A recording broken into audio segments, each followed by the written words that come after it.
Ladies and gentlemen, it's our first monetized podcast. You can all unsubscribe now. You can all leave. But we are going to need the monetization because, man, I woke up today thinking I was going to be a rich boy from Tesla's not bad earnings call. But boy, oh boy, am I a poor boy. When will you learn? Earnings calls don't mean anything good. Even the best earnings calls are usually met with declines the following day.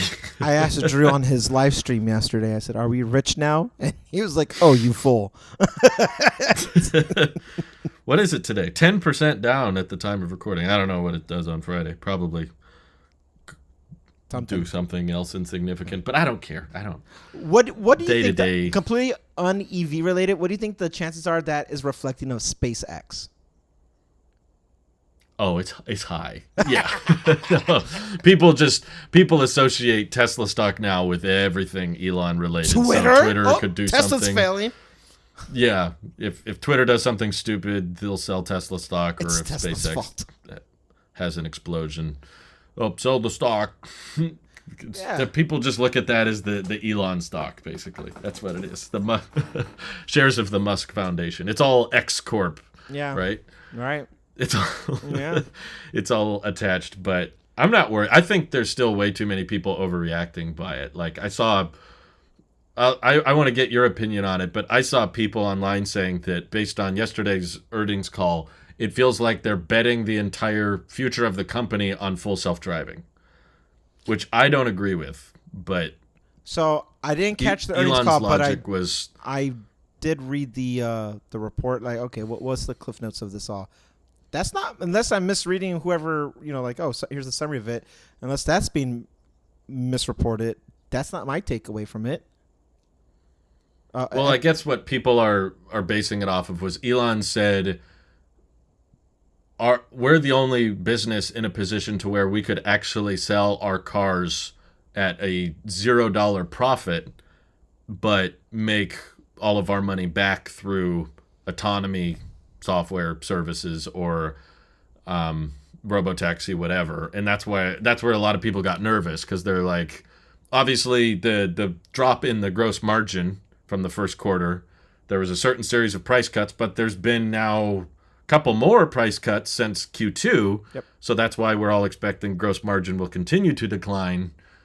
And Elon was like, don't worry about that, because essentially long-term we're going to make money through software, not so much the hardware sales won't be that important. Look, which a lot of people who are bearish on FSD like me are like, but I actually appreciate it if you really listen to it.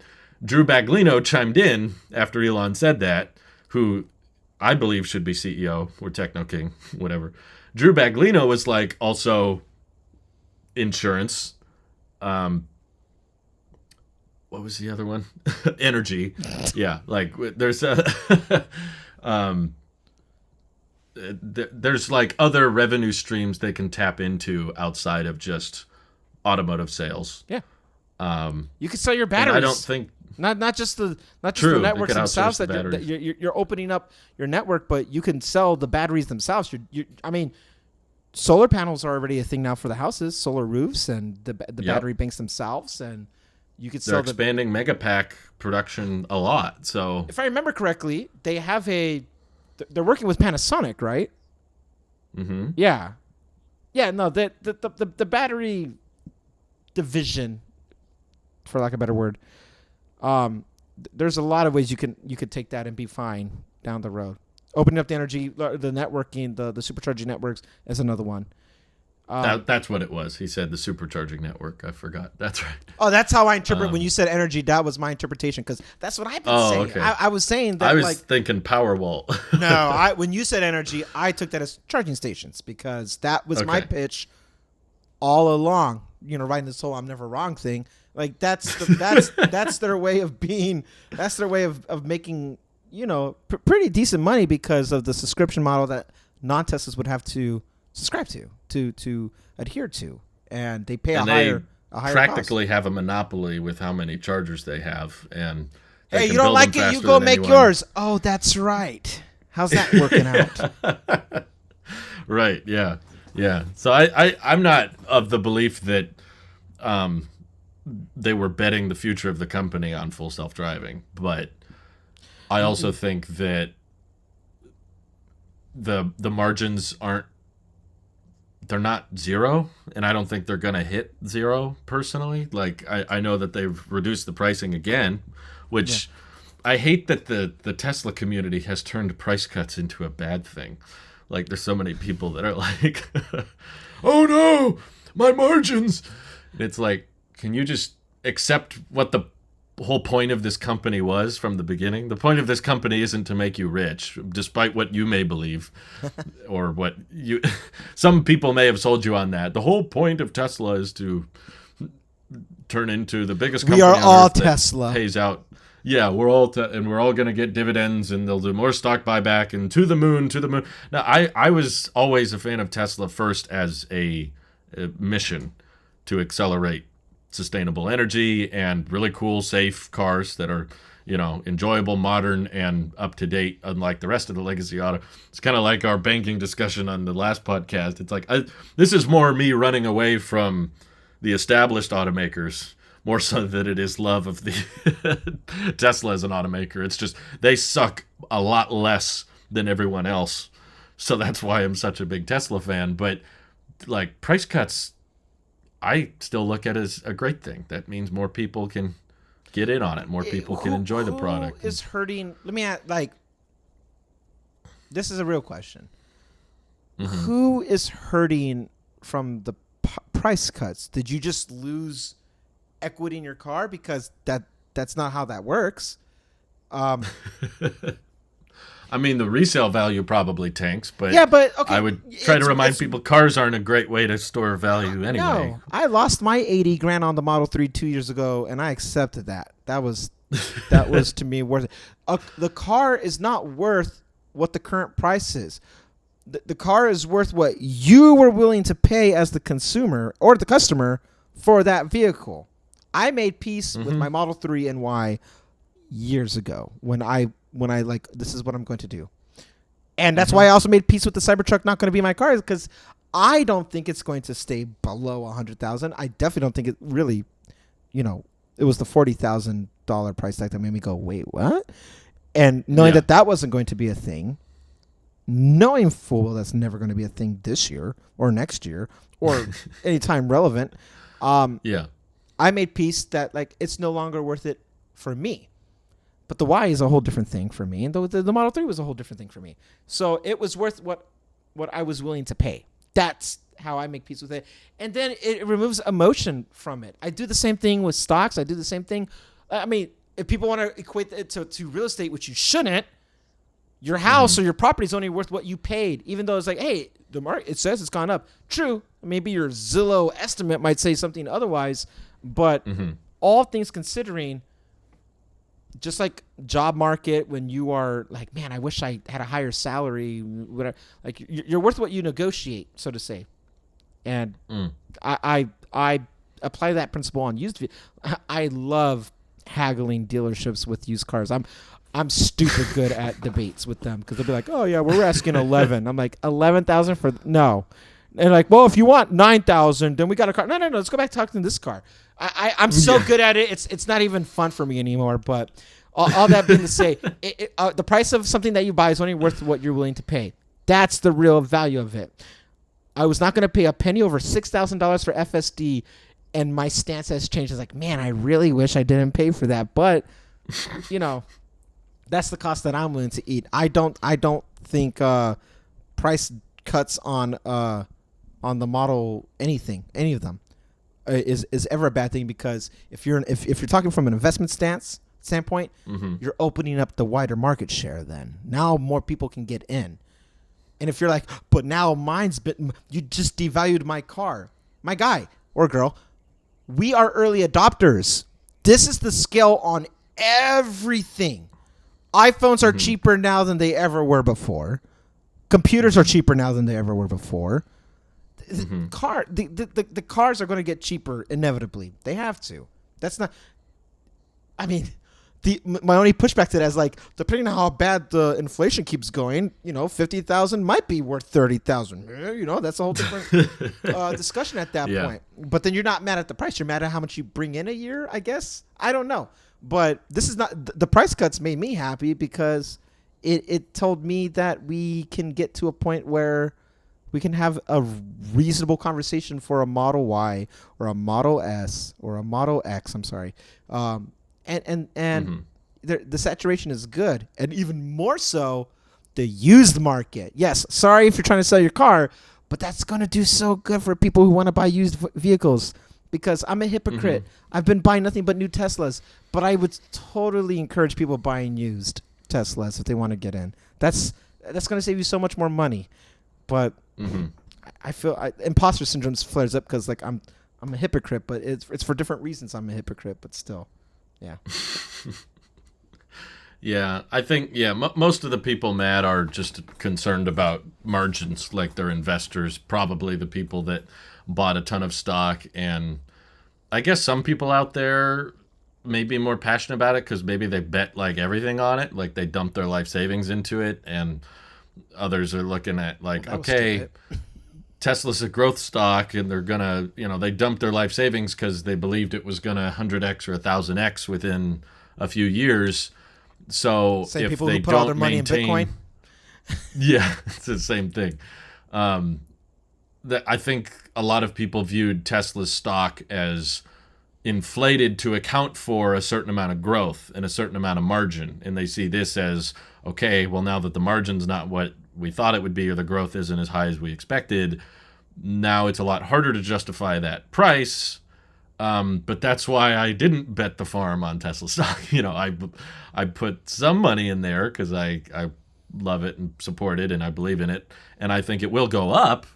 But I think it's naive to assume exactly how much it'll go up within a certain time frame when there's all kinds of unknown variables. And I think that the biggest one right now is likely what you said, the interest rate's gone up, and that's affecting how people spend money. There's less people comfortable dropping big money on cars. I don't view that as a flaw on Tesla to not educating the public, or Tesla needs to advertise, is what I keep seeing all over Twitter, and it drives me nuts because they keep trying to think that advertising is a good way to educate people. No. And to me, that fundamentally misses the point. That's not what advertising is. What ad or sponsored or advertisement clip thing did you ever see when a president was running or a candidate for presidency was running? What did you like? You know what? Yeah, screw that other guy. I'm going with this guy. Like that. What commercial? And I'm okay. Maybe not so controversial, but let's think about that for a second. What commercial ad or sponsorship have you seen where it actually changed your mind on something? That's a good question. I've never heard of it changing minds. To me, advertisements, because that's what you mean when you say educate. That means changing minds away from fossil fuel. Right. What? Right. That there's people are just misinformed. They would buy a Tesla, but they just don't know about how cheap it is or how fast the charging is. And I'm like, I think they either know or they don't care or they don't want to know because they're not in a financial position to willfully afford blind it anyway. is a thing. They're like, no. Yeah. I think there's a lot of people that dismiss them. I prefer mine to have an engine. I prefer my engine to make some noise. Yeah. This car's better than I deserve. You're just stupid. Oh my goodness. Right. No, I feel like you think of the most popular advertising. Yeah. For one, it's totally different when the biggest advertisers are like food and beverage. It's like trying to get you to buy soda or chips or, think of the Super Bowl. Like the ads about cars at the Super Bowl were not educational. If you wanted to make an impact, I think of Breaking Bad immediately, and that was the only ad that mattered. 7! We're going to make 7 flavors. Yeah. Okay. Yeah. See? It was effective, but I wouldn't say it was educational. No. It was. I don't even know the name of those chips. It's a nudge. That's what advertising is good at. It's nudging you to impulse buy. That's what I would say. What Apple ad have you seen where you're like that dancing person who with the silhouette, like holding the yellow iPhone? That's it. That's the one. You know? No, I think iPhone ads are mostly just targeted as reminders that there's a new one. Because most people I talk to in my social circles, they don't know which generation we're on. They're like, well, I don't know what year, what is it, 13, 14? Like, what? Yeah, they don't know. So Apple advertising is designed to just kind of nudge people like, hey, there's a new one. Check it out. And they go into the ads like, look at the camera features and stuff. But no one's buying it because, oh, wow, a 1.8 aperture on the main lens. Wow, okay. I didn't know that. I see iPhone ads incorporated more. And I only know this because of certain streaming services that I use that I don't pay for, but I get ads with them. I see a Verizon ad that's like, with my new iPhone 14 Pro, I can now take the road trip with all day bet, and it's Seth Meyers doing the ad read, and I'm like, this is just sad. Yeah, I don't care. No, you're not selling me iPhone. You're selling me Verizon. Right, and it's totally different when you're advertising a product that's well over $30,000. Yeah, that's not an impulse purchase. Like, I would say most people, they might remember a brand or something because of an ad they saw, but what they're going to do next is look up reviews, look up what people say. And I think there's all kinds of reasons people won't go with a Tesla. Price is one of them, probably the biggest. I know tons of people that love Teslas but range, just can't afford them. Just say it. Yeah, the range isn't where I want it to be, and a commercial I don't think is going to be effective at educating people. Well, you really shouldn't think about full 100% range. You should think about the charging speed and how long you stop. That's not the place. They're not going to listen. You said people something are on their phones. Let's dive into something a little bit deeper. You were spot on about, especially with a price tag with that caliber. Ads do not educate. If you were looking at buying an EV, or, I'm trying to be even more broad. You're looking at just buying a vehicle, new or used. Mm-hmm. I wonder what's there today. Mm-hmm. No one commercial, ad, sponsor, whatever you want to call it, sells it. Like in a vacuum, as an isolated ad, it's impossible to get all the information. And even way more so now we're going to be hyper specific on vehicles. Name one vehicle that you buy that you don't test drive. True. The ad is going to the sponsor. It's going to the location, or knowing somebody like us who gives you the rundown, where there's more reliability and trust in the person that you like. Let's take your dad for example. Since you're like, oh, you give him a ride, stuff like that. Would I trust my son to give me wrong information? No, I think he did his research. Okay, Drew. Word of mouth. Yeah, give me Far give more me some effective. up here, and then you'd be like, okay, I know what you care about, Dad. Here, this is the stuff that it excels in, and here's where it falls short. Oh, okay, that's fair. All right, cool. So that no ad is gonna be like, man, I should really go check out Super Bowl. I saw Polestar last year. No, trying to go to Mars, and they took their dig, and I was like, oh, that's memorable. Not once have I gone to look at a Polestar yet. Has McConaughey got you in a Lincoln? All right. It's association, but not education. That's if he like, did, it's because like it was my grandma's Lincoln years ago. It was her car. I guess that's what frustrates me about all the discussion. I was trying to find someone in my live stream yesterday. I was like, I want to fight someone on this. I really want to debate why I don't think it's a good idea. But no one in my chat was really willing. They were all like, no, I agree. Yeah. But I still see it a lot on my Twitter feed. Maybe that's the algorithm at play. Like, okay, Drew doesn't like it when people say that, so let's throw him lots of that so that he's more engaged on the platform. It's working. If that's your goal, Elon, it's working.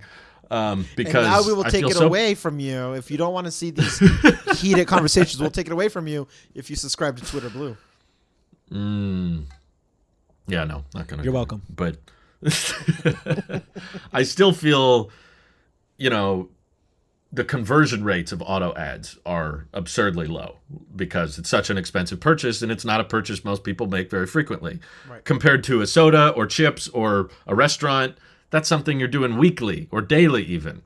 So the McRib is back. Rates, gotta do that. Yeah, exactly. That's a high conversion rate because it's like, oh, that looks good. Let's go buy that. Yeah. That pretty much never happens with car purchasing. Phone purchasing, the Model 3 is back. Let's go back. Yeah. Radar is back at Tesla. Yeah. Whoa, let me go check one out. 95% people. Cars, I didn't even know I didn't have it. The what? Right. And like you touched on just there, which I think is so brilliant, because just even if you could, I'm sure someone could come up with a really concise, really educational Tesla ad that's 30 seconds or whatever that talks about charging time and charging speed and environmental friendliness. But it's already tainted by the fact that Tesla paid for it. Tesla made it. It's already going to be written off by people that are dismissive of EVs, which is what all these people on Twitter, I'm not naming names, but you know who they are if you're listening, that are like, oh, I run into people all the time that think Teslas are $100,000 and think that EVs are bad for the environment or they explode. And I'm like, those people are not open-minded to Tesla trying to sell them. They're not going to watch a 30-second ad and go, wow, I didn't know that. I guess I was wrong. Those people, if they're saying that, it's because they don't do the research. It's because it doesn't take an expert to know how much a Tesla costs. It's literally the easiest thing to get a price on compared to any other car. Like, you don't have a dealer markup. Yeah. Tesla.com, Model 3, there it is. Okay, there's the price. Got it. If they're not willing to do that, what makes you think that watching an ad is going to inspire them? Other than, which is, again, why ads are not educational. They have to associate with celebrity. You have to put a big name in it, or you have to do something funny, or you got to have some catchy song, because advertisers know this from years of experience. It's not the time to break out the specs. It's not a time to, did you know a Model 3 is actually cheaper than a Prius? They're going to say, BS. I don't trust that. It's like the YouTube ads, like, wait, before you click skip, I just want to let you skip. And then you're already like, nope. That doesn't work. Like, yeah. Wait. If you give me 3 seconds, I guarantee I can change your life. I mean, like, that's what I love about Tesla, is that they've gotten so big. That was a cool point of the earnings call. Model Y, best-selling car in Europe. Best-selling car in the United States, excluding pickup trucks. Nothing spent on advertising. And they're already topping number one. And for you Patriot types, the most American-made car, too, is a Model Y. In Texas. Don't mess with Texas. You suck. You stupid. I can't. We've been doing this Dave Ramsey thing on the tech podcast. There's too many characters we have to keep track of. But yeah, I just, it drives me nuts that people think. To me, it would be a huge waste. Is what I'm worried about. Is like they're going to vote on it at the shareholder meeting, and then they'll probably, if it gets enough traction based on Twitter comments, they're going to dump a few $100 million into advertising, and I think the conversion rate will be so small, it will be not that effective. It's just a waste of money. Not only that, advertising increases the cost of a car. That's true. Just to put that out there. So unless these people are like, that eats into your margin. It eats into your margin. People are like, oh, it's getting too cheap. This is not going to make you get your money back. It eats into your margin. It will increase the cost of the car. Your customer acquisition cost, right? That's what it's pointed towards, because now you're paying more. And again, I would say it's not a great argument, but they'd have a better point if Tesla was more niche. If they were early and there weren't that many on the road and there was barely any public awareness of it. Just go on Jay's Garage or whatever. Yeah. And then there you go. Sell a couple Roadsters. Bada bing, that would bada be boom. Yeah, it'd be better to do that through a existing, like, at least advertise or put a Tesla on a program like they did on Top Gear, where there's a lot of auto people that are interested in cars watching. Or if you guys don't like it, just go buy your own social media platform for billions and billions, and then promote whatever you want. If Tesla was more niche, maybe you'd have a point. But when they're the number one selling brand in all these major markets now, I don't think you can make the argument, well, people just don't know enough about it. It's like, no, they're outselling the companies that are blowing money on advertising. You just want them to beat them out even harder? Like, nah, there's some weird bias, or there's some not bias. There's some weird like lens. I don't even know what I'm trying to say, but like there's people who want them to do that. I think it's a short-term thing. I think what it is they're obsessed with the stock doing better in the short term, and seeing the margin decline is like hurtful to them, because that means like today's going to happen. The stock will go down, and that's bad in the short term. But Tesla's got their, thankfully, I complain about Tesla with lots of things, but I'm grateful that this is one thing that they're not obsessed with short-term gains. The fact that they're not is the reason why I invested so much into them.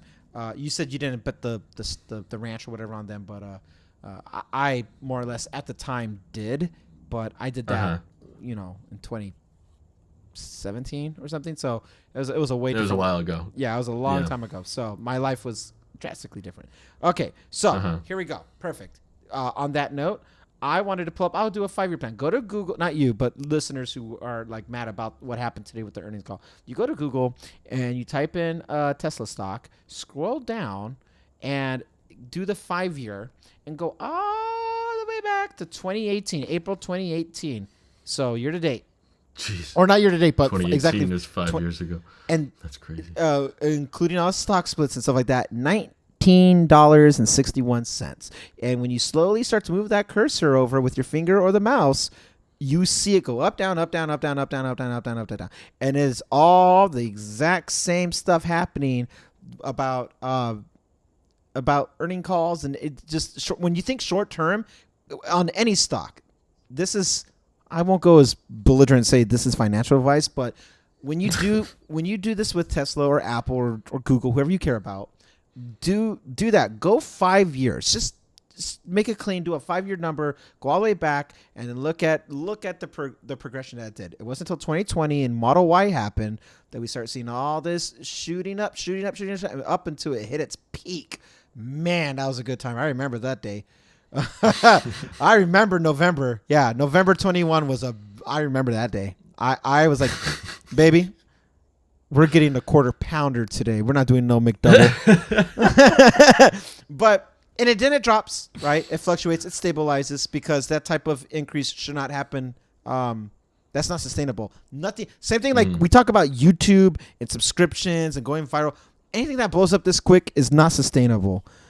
And it adjusted. If it goes up fast, it can go down fast. And it did. But it looks like it stabilizes. But look, there's a peak. There's peaks and valleys, as they call it. And we might have a little valley again here. But who cares when it's like that? If you're looking, if you're doing like, if these investors are like, but I was going to sell my stock today or whatever. Okay, well, don't. That's like, sell something else. It's not then. The right stock for you. Yeah, like if that's the case, this ain't it. You need the Apple savings account available in the wallet. Guaranteed 4%. What's that, Drew? Are we doing an ad right now? You want a guaranteed return for 4% Apple savings account. Educational advertising. So, like, Tesla as a whole, like, that's not what this stock is about. More so because, like, I'm going to say something that might be hurtful to certain people who disagree with all this. I'm glad this is weeding out those people then, because I'm with you. I wouldn't want their money in the company either. I don't want the short-term traders buying that stock, because that's what makes it so volatile. Exactly. I'd rather it be more stable. Yeah. Like you said it perfectly, Drew. Buy into the vision if you're going to do individual stock buying, whether it's Tesla, Apple, whatever. Like it's the vision, it's the mission statement of what they're doing. About like here's our purpose. Why do I exist? If you could get behind why something is existing in a financial sense of it, then you already have a moral compass that aligns with your belief system about how you view the world. Prime example about why you want like Aptera to exist. and make it because of their mission statement, their vision of what an affordable vehicle, redefine what a vehicle could be. And it's controversial, but it's not. It's controversial just because of we're used to an F-150 looking a certain way or blah blah blah blah blah, without understanding why does this thing exist. No amount of ads will convince you or change your mind. You have to be open minded to be like, let me learn more about that. If an ad is directed towards a consumer or a customer about buying a product of theirs, maybe they don't really care about the investment part. But if these guys who are freaking out, they need to do advertisements so they can fix my short-term investments, the ad is not meant for investors. That is not how you invest.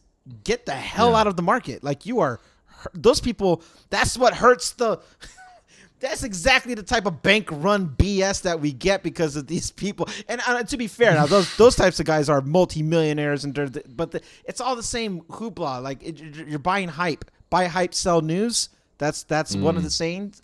It can kind of work with Tesla, but that's not why I do it. If a company says we don't care about because Apple is the exact same way. And guess what? Apple is the most profitable. It's the safest stock. Objectively, it is the safest stock you can buy in the S&P 500. And that's not by accident. Tesla is volatile because of the name associated to it, because of a launch that happened today, because of a purchase that he's doing privately. It's not, granted, yes, he sold some of his stock, but like that, don't associate the leadership as the individual for. I don't see people selling Microsoft stock because Bill Gates turned out to be a creep. I don't remember that happening. Like, what happened to that? Like, if we're going to just have morals and ethics about this, you're in the business of making money. Do it for the right reasons. Don't know. He's a creep and now Melinda left him. Melinda left him. So, you know what I mean? Like, all of a sudden, like, where's your moral outrage then? So it's all silliness, but I'm kind of glad that it drops every now and then, because today, you know, when the stock really drops like that, and I've done it every time, again, not financial advice, I consider buying a little bit more, just a little bit. Yeah, but I buy with the intent of holding it for 5 years. I pulled it up 5 years minimum. 10 years is probably better, but some people don't have that patience. If you're a young buyer, you have all the time in the world. If you're an older guy or girl doing this, don't buy Tesla. You're going to freak out too much. Put them in bonds or something that has like a guaranteed return, like an Apple savings account. Go enjoy retirement or something. I don't know. Gotta find someone I can talk to disagree with me harder on this, because okay, it's just, you're wrong, Drew. I agree with everything you're saying too much. So I think we share the same vision on the future of Tesla. I was over the moon yesterday, not because of gross margin or stocks or anything, but I was just so happy to get so many Cybertruck pictures all at once of the factory line, of the winter testing, of the giga castings now being assembled and everything. And I was just like, oh, after years and years and years, this is so refreshing to finally get some actual. I think this is the closest we're going to get to Cybertruck updates before a delivery event, you know? Like, I agree, by the way, with what you said. You responded to my comment in your live stream that I was adamant 2024 Cybertruck, but you said 2023 employees and more like a more controlled release will happen by end of year, whether that's Q3, Q4, whatever. But I won't say no to that, just because of how trigger happy they were about doing the Giga Texas, you know, deliver these Model Ys, and they did the whole ceremony, the first ones off the assembly line thing, and that was, you know, internal people. They didn't say the range or the price, and it wasn't available to anyone for months. But after somehow that event, it got delivered. Delivery event, So I can see them. Do you think they'll do a price though? You think delivery event will say the price? Because I don't. That's my prediction. I think it's just going to be about how great the product is, and they won't mention the price. That sounds more in line. I don't know what changed over the last couple of years, but they're not so loose with the lips on that type of stuff anymore. And maybe because it Well, backfired. part of it's because the price changes so much. Yeah, it backfired when he said, "Yeah, 40,000, easy. Yeah, we could do that." You know what I mean? And they took that down. There's no mention. That was their on the air site. power. Yeah. I think Tesla has a lot of air powers under their belt. Time to rewrite history. No one else can do this, but we do. But we our do team know how to do has it. figured it out. We can make you an Yeah, effective no, I truck feel for like 40,000. a price reveal kind of dates the whole event because Tesla changes their price sometimes 2 or 3 times within a month. So As what happened this week? Right. Yeah. They cut price on the Model 3 and the Y, and S and X probably going to get cut any day now with the growing inventory levels. So that's why I don't think they'll even mention it or talk much about it. Some people are still holding out hope. I hope it's low. That would be cool if it was, but I just think it's not in Tesla's nature based on the way I've seen them price things before. And a point they made on the earnings call that I thought was actually really observant and true was a good analogy they gave for it is Tesla has the most accurate pulse checker for demand with current pricing over anybody. Like legacy automakers have to do these MSRPs, but then they ship to the dealer, and then the dealer does markups depending on their region. The manufacturers of most automakers don't really know they don't have a very good accurate reading of what the public's perception of price is. So that's what it appears. I don't know if it's a trustworthy leak or whatever, but F-150 Lightning sales appear to have tanked, at least according to some dealers' testimony, because Ford raised the prices on them. Dealers still put a markup on them, but there's this giant delay between here's what people are interested in, and Ford thinks, oh, okay, we're still selling out, or there was a backlog, so let's raise the prices. But then there's this latency between, oh, actually the market isn't willing to pay that anymore, or anybody that was comfortable buying a 300-mile range electric truck has bought one now. All that remains are people that aren't satisfied with that or can't afford that. So you're left with this nothingness, and now they go, oh, wait a second. So now they're just kind of sitting around on people's lots, whereas Tesla doesn't have the dealer thing. They can just in real time see all that data. They know exactly at any second how many pending orders there are. They can see the surge in orders every time they change a price. They don't have to advertise those prices because Ford and alike, they need their version of a Tim Cook, the little made to order process, because Tesla hit it out of the ballpark with that one and fundamentally changed how I think vehicles should be purchased through first party. Yeah. And it's the standard now. Rivian, Lucid, they're all following. As they should. Dealerships is such a dated model where we talk about advertisements and and all that. Like dealerships have this unreversible odor associated to them of scummy practices with sales, like these snakes, He's a car salesman. Yeah. They cannot change that persona. And the closest I ever saw it happen to it in my own personal experience was buying used vehicles through like CarMax, where they were like, they were the first time ever I bought a Scion TC, one of my favorite cars I ever had pre, EV. And the guy told me, he's like, look, I'm gonna be honest with you, like I get paid all the same. It doesn't matter like what car you get. It's not that I don't care. I don't have a financial incentive to upsell you or get a package or whatever.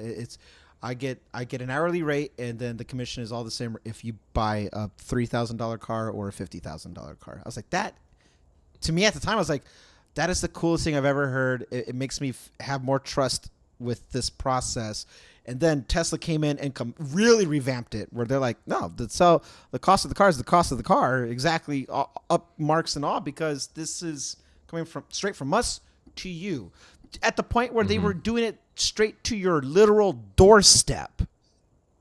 No service dealer pickup, like they don't even take it to it. They take it to a service center, like a place where you don't That's not a car dealership. Like now, most are they are associated as one and the same. But like my location in San Diego, the service center was a service center, and that's where I went to go pick up the 3. There was no, hey, I'm here to buy a Model 3. Oh, cool. Yeah. Go online. Yeah. Or go down to the mall cool. where they Go have a home. showroom. Yeah, go home or go to the showroom if you need help logging in or whatever. Like, I can't help you with that. I'm like, that's dope. Logging in. Yeah, that's so cool. Tesla changed the game. They made they made CarMax's process look obsolete. I'm like, perfect. This is how everybody should do it because I will never trust another car salesman dealership. I just don't. They made everyone raise their standards. And for what? For a couple hundred to a couple thousand to get that cell on a car that was, or like, no, but now it's about the warranties. Upsell the warranties, upsell this. When I was shopping around for a non-Tesla a couple months ago, that's where I was like, how are you guys making your money? And they're like, well, do you want the warranty? We have an in-house one. We have a lifetime warranty if you bring the car back to this dealership for as long as this dealership's in business. Yeah, I'm military and I'm leaving. Oh, then that's probably not a good idea for you. I'm like, cool, I'm gonna just go with the Tesla option. Right. Yeah. No, it's I think I've read that dealers have had such a influence on like the legality. Like I'm pretty sure a lot of the legacy automakers don't have a choice. Like they can't go direct to consumer in many states. Even if they wanted to, they couldn't. But because Tesla started doing it after a lot of those dealership laws were passed that kind of forced this relationship between the manufacturer and the dealer, they get to bypass it. And all new companies like Lucid, Rivian, Aptera, they don't have to abide by the dealer network. But I think Ford, GM, Toyota, they do. They're kind of stuck. But how does Steve Jobs call it? This is life's greatest death, is like the change agent. Like, kill you out with the old to make way for the new. And right now, the new is you. It's all these guys that we are so excited about. It's not a coincidence. Well, they're still haggling. It's just Tesla builds that in. It's auto haggle as the pricing fluctuates with the demand and the it's a one-sided conversation, the haggling. Yeah. We'll tell you what it is. But I feel like they do change their prices faster than any other automaker. Yeah. I can't think of another manufacturer with the MSRP doing this whole. It depends on the time of the year. Mid-year is when they do next year's model, and so they got to move inventory of the old one. So then they'll do some type of summer sale. Hey, we're doing Memorial Day sale. Come on down for 4th of July sale. Don't forget about Labor Day sale, Thanksgiving sale, be thankful, Black Friday sale. Like, and every week there's a sale. It's like, dude, you're just moving like, come on now. All right. And Tesla, unlike the dealers, though, this is one advantage to the dealers, maybe, is that they can affect the pricing based on region a lot. Like the pricing of an F-150 Lightning in like Los Angeles versus Kansas. Probably they can adjust according to supply and demand. Yeah. Tesla kind of has to keep it the same nationwide, whether you're in California or Florida. But again, I still think this is an economically challenging times where people are less likely to buy cars or get car loans. This is where Tesla's designed to shine because they cut costs. They cut a lot of things we like, like sonar or passenger lumbar or radar or whatever. Tesla's the company that figures out, hey, let's remove a bunch of things so that we can bring the price down lower and still have a decent margin. And they were here through the last recession and they were in startup mode back then. Now they're in established mode, over $20 billion in the bank, and they've got all these major factories with structural battery packs, vertically integrated. It's exciting to me now to see that they're actually selling the 4680 Model Y, like at volume, like it's on the configurator, and they're lowering prices, like encouraging people to get it. It's like they've got so much margin to work with now that I don't want to see the as configurator now. I haven't played with one since, Model Y all-wheel drive. I wonder if it might be their best seller, because I'm sure the Model Y is the best seller, but I wonder how many people are willing to pay. It's probably most people are getting the long range, but I don't know. It's kind of close. $3,000 gap between standard and long range, but there's a 330 versus 279. So like a 50-mile range gap. I can see a lot of people still opting for the long range. Long range. I think it's one of those two, though, is the best seller. It's got to be one of those. It depends. Okay, so here's what we're trying to figure out, right? Like, is it price or is it efficiency? Or let me rephrase how they determine efficiency with. Yeah, I was gonna say I would take the all-wheel drive personally because I've done the road trips and I know that the max range number isn't that important. Right. But if I'm a new customer, I probably don't know that. and more so, you're a new customer who, like, if you're a new EV owner, you don't know much about, like, it's all still pretty foreign. You just know that, hey, I read that this is good on safety. This is good at charging and like the less than the bare basics of it. Most people, I you know what? I talked myself into it. I think long range is the best seller because also that's the only one that can get 7 seats, which is a $4,000 add-on now. I did not notice that. Did I see a tweet? Maybe something where somebody was praising the 7-seat. I was like, I did see that. Tesla retweeted it, I think. Yeah. Tesla, they showcased all the storage they could fit in the Model Y, and they sit 7 people in it. And I gotta hand it to them. As much as I'm not a big crossover fan, I'm pretty sure no one talks about it this way. I'm pretty sure though that the Model Y is the most energy efficient 7-seater of all time. I don't think there's any vehicle that uses less energy. Maybe a train. Are you going based off of weight? Yeah, everything. Aerodynamics, weight, size, just the watt hours per mile consumed with 7 people in a car, I don't think can be beat by, because the only other option is Model X, which is definitely not as efficient and it's bigger and heavier. And I've been in the third row of a Model Y. It's not the most comfortable third row. Right. You know, it's not a very spacious third row, but as far as you know how big the Model Y is now. Yeah. I mean, you've had a lot of experience with it. Just picture 7 people getting in that vehicle. Yeah, that's a bit rough. It's it's not ideal, but it's technically and legally possible.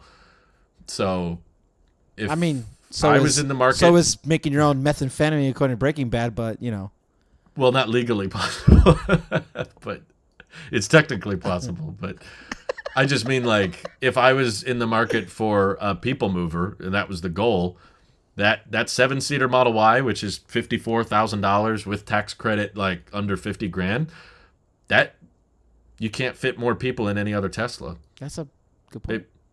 Maybe more comfortably in the Model X, but not more people. Still maxes at 7. Yeah. No, I guess what you're saying. I get it. Yeah. Okay. I think you're right. Why are we not promoting this? Oh, we should. If only there was like some type of ad or commercial, some commercial we could have to talk about the efficiencies of. Well, see, I'm all in favor of. It's not necessarily anti-advertising. It's just Tesla doesn't need to pay for it. We do this for free. You want advertisement? You know what I will? Go ahead. You just go to one of our podcasts. You get free advertising every week. It's like, or one of the 500 other Tesla podcasts, you know, that are all talking about it. I think those hold a lot more validity in their recommendation because they're not paid by Tesla. It's just genuine opinion of firsthand experience. People look up delivery day videos. That's the most viewed video on this channel. We didn't pay for that to be advertised. Thank you, by the way. You know? Yeah. Randy just said, hey, I'm buying a Model Y, and over 8,000 people or whatever clicked on that. So why do is that the number now? I think. Oh my goodness! Last time I checked was 3, and I was like, "Oh, I beat Mike. I'm the most viewed video." I was all proud about my 3. We're nowhere close to your checking out the Cybertruck in person. Video. No, that was a what's the word?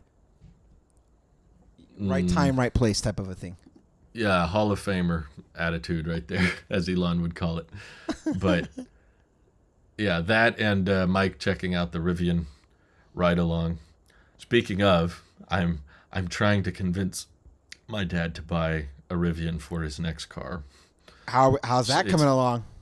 It's a very slow process because he's not in the market for it in the immediate future. That he knows but I noticed in conversation their answers changed recently, just in like small talk with other family members and stuff on my trip. Yes. Like a few years ago, before I had my Tesla and everything, I remember asking my dad, I was like, what would need to happen for you to consider getting an EV for your next car whenever your Tacoma isn't cutting it anymore?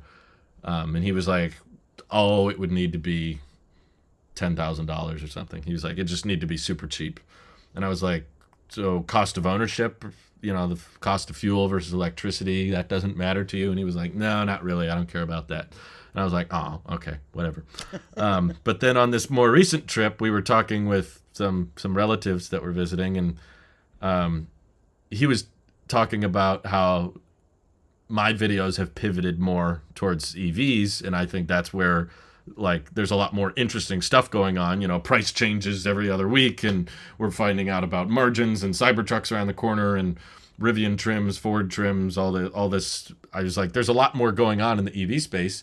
And he said, yeah, that's going to be important for people to know which one to consider. Like, they're not going to the manufacturer to ask which one to buy because they're going to tell you to buy theirs because it's the bias.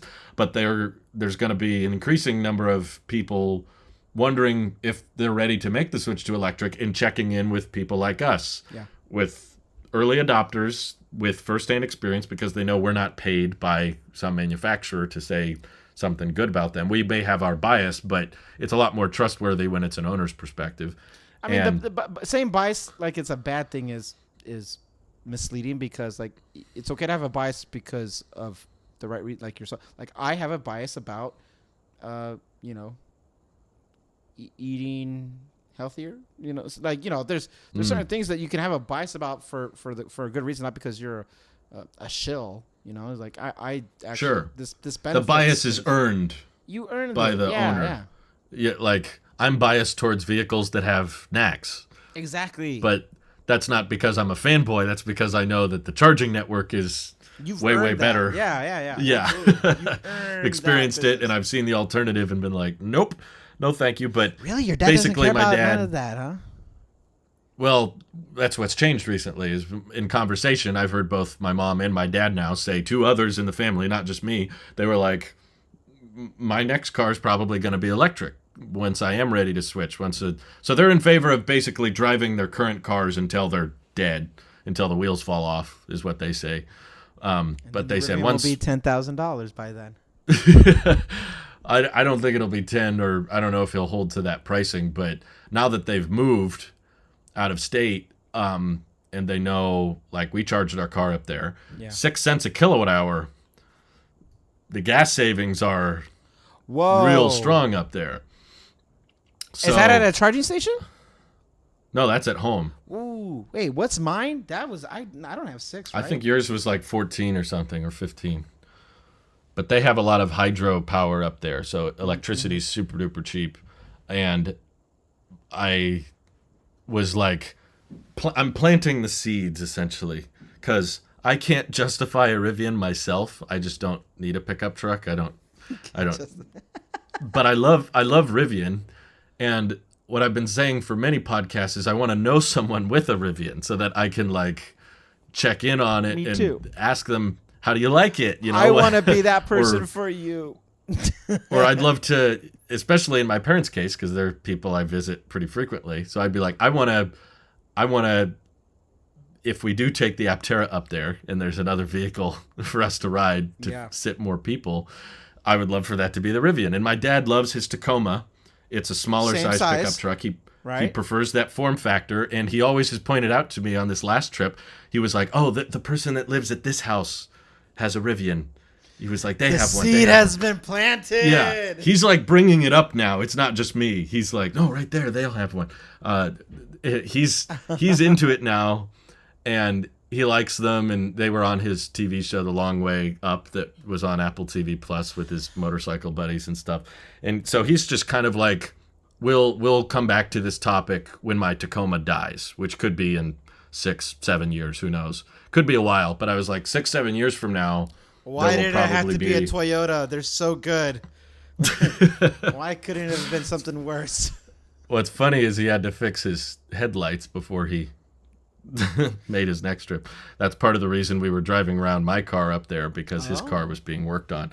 Wasn't in good shape at the time, but seems to be better now. But still, I was like showing him the Adventure Network on the website, and I was like, look, they have one here and have one here, and it was in almost the exact same places I charged at on my road trip. I was like, look, they have one in Madras, they have one in Klamath Falls, and they have one, up here in Washington and Oregon, and they have them built. They're building out that network. So I was like, and during our trip down, we actually drove. We didn't have enough time to record it, but we drove right by an Adventure Network charger, had the Rivian logos and everything. That was the first time I ever saw one in the wild. I was just like, whoa, there they are. There wasn't any Rivians at it, but I just showed him on a better route planner. I was like, even with the cheapest Rivian, the LFP one, the standard range, the total trip time from my house to his was only about 30 minutes longer than our Model 3. So I was like, not that you could still drive it in one day with the Rivian if you wanted to. And he was like, oh, okay, that's good. That's cool. And he was like, I like to stop too. He was like, I'd like to stop overnight somewhere. And there's this one place I like to stop in Oregon that has EV chargers that I could use. And I was like, yeah, I was like scheming with him. I'm like planting the seeds, because that would mean several times a year I could go check out the Rivian, do some coverage with it, ask my dad what's his, I reviewed his phone on the last trip. Now I can review the car.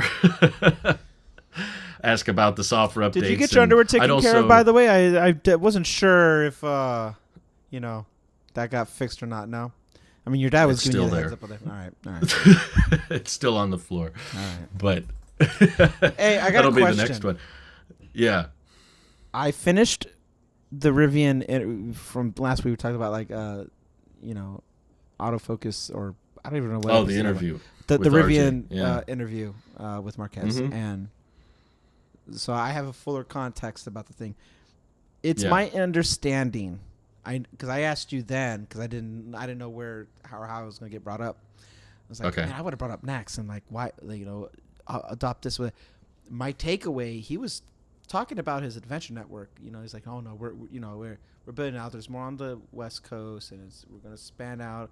He was talking. It seems that he's, or it's Rivian's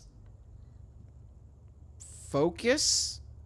I don't know if that's the right word, but it seems like they want to go autofocus. Oh no, it seems like they want to go all in on their own charging, which I don't know how I feel about, because it's the whole USB-C versus Lightning thing again. For someone like your dad, maybe. For me, maybe.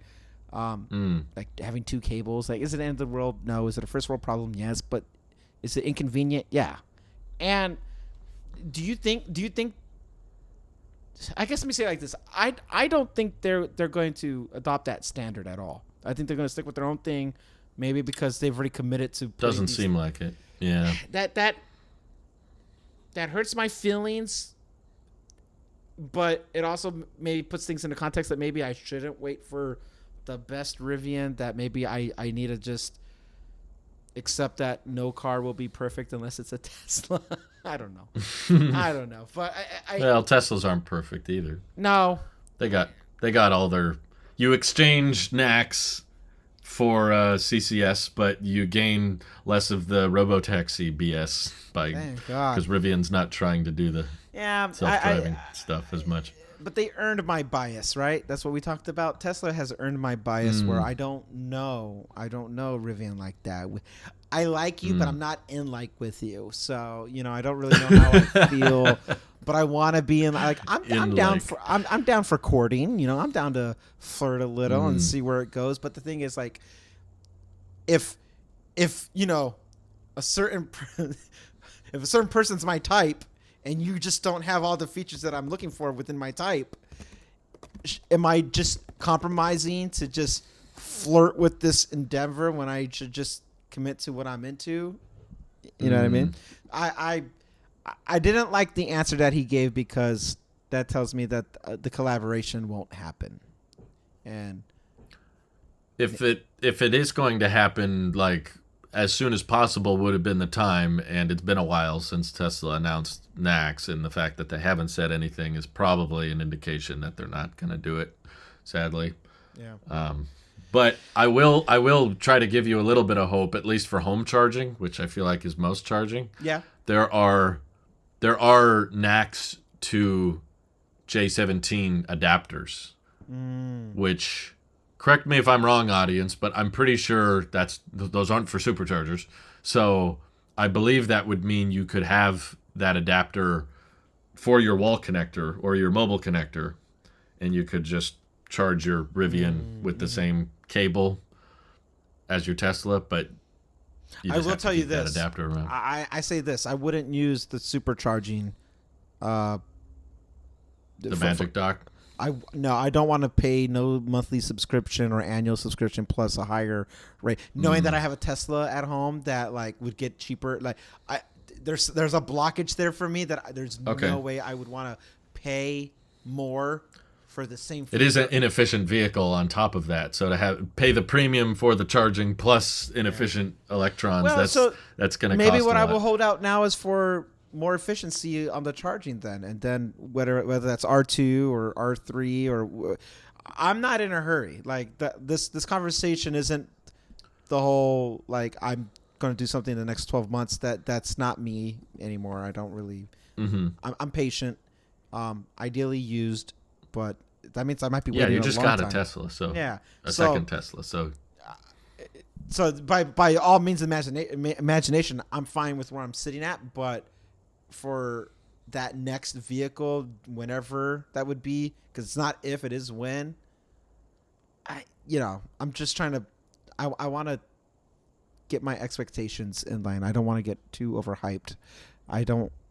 I'm preparing for an iPad OS when I secretly want like an M1 Mac Pro. But you know what I mean? Like, so I guess the home. You bring up the home charging, which would be fine. And you know what? Your scenario that you told me kind of works that way, where it's like you pitched me saying, do the Rivian, and have that one be the day to day, and let the Y or 3 be the road tripper. And I like that one. I like that one a lot. Yeah. So? I agree. That's the more efficient way to road trip. The better charging network pretty much forever, I think, because Tesla's going to grow superchargers faster than Rivian can grow Adventure Network. But, I think they're doing the right things.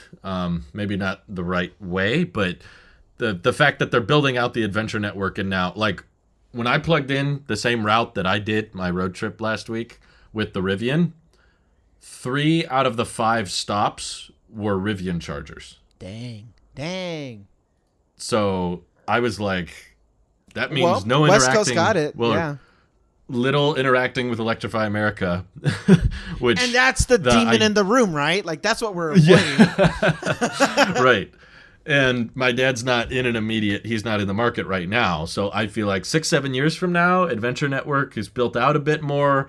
There's also already a sign, like when you reserve, if you want to reserve a Rivian R1T right now, they say the wait time is a couple months. It's no longer like a multi-year long thing.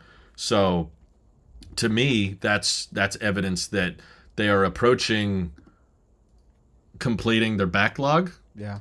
And once they get to that point, and later in a couple months, actually, they should introduce the Max Pack, and then after that, they'll introduce the LFP Pack. A couple years go down after that, and I think a used LFP Rivian, the number I figured out in my head, where I think it would start to make sense for my dad, where I might be able to convince him on it, is if it got around $50K. I think that's the sweet spot, because if you factor in how much money my parents were spending on gas per month. Yeah. And how much they would likely have in mind for their next vehicle, and I can kind of push on the, it's a bit more upfront, but less over the long haul, especially when electricity is as cheap as it is. Their gas savings are going to be much higher than mine because I pay 24 cents a kilowatt hour here. So I'm not saving as much, but I think that price point should be possible if we're talking 2029 or 2030 or something, or maybe the R2. The kilowatt hour, can you check areas to see what there is? Like I pulled up mine's 14 cents, right? Yeah. So it's still not like your dad's, man. But is there a way I can like not future-proof, but be like, oh, what's it like in Vancouver, Washington? Like if I was like trying to plot a next place, like how much would it be if I charged at home here? I'm sure San Diego's expensive. I don't want to pull up San Diego, but that'd be a cool map. I don't know if someone's developed that. Look, if we can get cool cell phone coverage maps, then we can do this. We can. Someone should have a map showing average, but I mean the kilowatt hours are different usually where you get it, like home charging versus DC fast charging or level 2 public charging is usually different. So it wouldn't be a one size fits all. Plus, there's certain areas where there's EV specific tiers on the utility where you can get lower rates at certain times of day. My parents are in a place where that's not a thing. It's the same price all day. But that could change in the future as there's more people making that switch. Yeah. So, yeah, I guess I would just look in that area specifically. It's probably pretty accurate, whatever city you're thinking of. Just what is the cost of electricity in blank? Yeah. And there's probably somewhat accurate numbers. I'm just looking more for a range because what I'm really doing is I'm trying to calculate cost savings. You bring up cost savings. Like, what is the cost savings for? Like how can I make a pitch, a sell? How can I advertise, word of mouth, maybe? This is our theme today, I guess. How can I make a good, not argument, but like how can I make my case in a way that can translate in a way that at the end of the day people care about dollars. That's their real first like priority. Otherwise they wouldn't. I agree. They wouldn't hesitate about any of it. People who that's don't care why about I'm in dollars, favor of Tesla price drops, not Tesla advertising. Price drop matters. Because people who don't care about prices weren't the ones on the fence anyway. They already made up their mind, or the different factors are at play. So most people will have price in mind. I sold my wife on the why, and we stopped all conversation in the track the moment I said, and think about the amount of money I have not spent on the 3. And she was like, you're absolutely right. I would rather have a longer wait time at the charge than have to do oil. 100%. Gas is fluctuating like nobody's business. And look, like we're not even in California, so I don't even get the full. I freak out when it got to 380 over here. But when I say that to you, I bet you're like, oh my God, I wish it was 380. Yeah. Yeah. So that's not, I don't like that. I don't like that dynamic. I like the idea of like cents, pennies to the hour. That's what I want to talk about. I love that for us right now. Yeah. And so I think I can make that case for people because maybe it's not a Tesla. Okay, well then if it's not that and it's about cost, because I might lose the range argument regardless. I might lose the well, I'm paying this much, but I always get people like, you pay this much up front, but the longer you have the car, the more money it saves you. If that's how we're looking at it, then that's just we could dispute features and whatever, but we can't dispute cost. That's definitive. This is what it is for this car. And I love it when I can go to like Kia, look at I always butcher it, Niro, whatever. There's a regular one and then there's an EV one. And now let's do a side by side and look at that. Oh, but this one's cheaper. Yes, okay, but now how much is gas? And let's talk about oil. Let's talk about the engine rotor fluids and stuff and all that nonsense. Like immediately EV has to take the cake. The only way it doesn't work is for like I'm doing long trips and stuff. Like then buy a semi. I don't know what to tell you, man. Like that's it's crazy. Okay, you're back. I lost you for a second there. Was that me or you? Like, good question. I don't know. Well, you were a little pixelated earlier, but you're back now. Anyway, yeah, I'm in So, long story short, it's going to be a long, slow road of planting seeds, but I'm watering them, I'm fertilizing. I'm trying to get a Rivian in the family, at least if I can't get it in my driveway. Yeah. So, and I just think my dad he's always loved having a pickup truck his whole life. He hauls stuff around and he likes Has he always liked Has he always liked the Tacoma? Ever since he got it, I remember when he didn't have the Tacoma.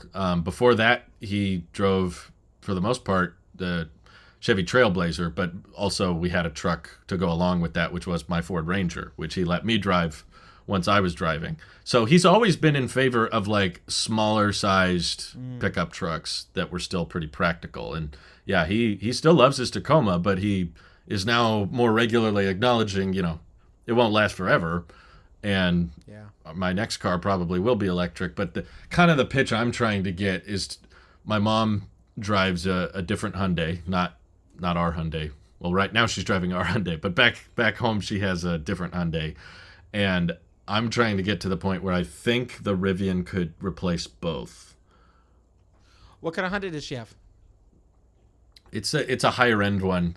It's not a Sonata. It's like I think it's called the Azura. Is that a sedan? It's from, yeah. Oh, I know I know which one you're talking about.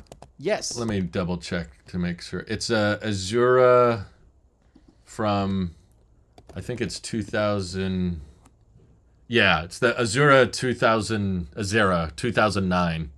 And it's very nice. It's the quietest gas car I've ever heard. It's not a hybrid, but when you get in it and she starts it and starts driving, it's so quiet. But it still takes gas. And I asked them, and we had this long discussion on the road trip down. My wife's like, "What are you talking about?" And I was like, "No, I think a $50,000 Rivian would actually be cheaper than them buying another gas car."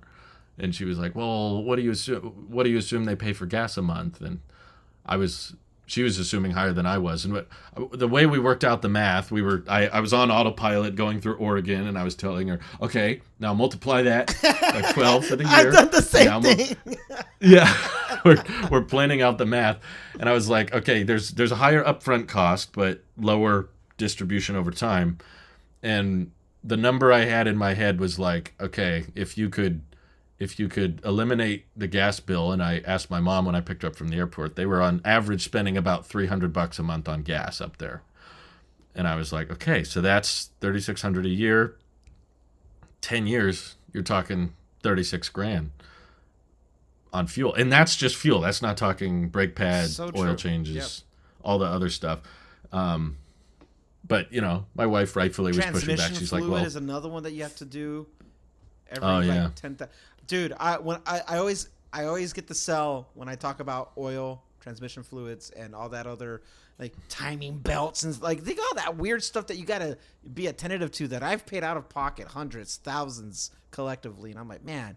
I don't think it's not necessarily substantially cheaper. Like if you factor in 10-year ownership cost, it might be the difference of $6,500 a year, factoring in the upfront cost and the maintenance. I think what we figured out was it was a difference between $6,500 a year and $5,500 a year. Still in favor of the EV. In that case, yeah, but again, it's not like a huge. Some people would rather stretch it out. They would rather not pay the upfront giant amount and then lower cost over time. Ugh. But to me, it's like taking out a loan and paying interest on it. Ugh.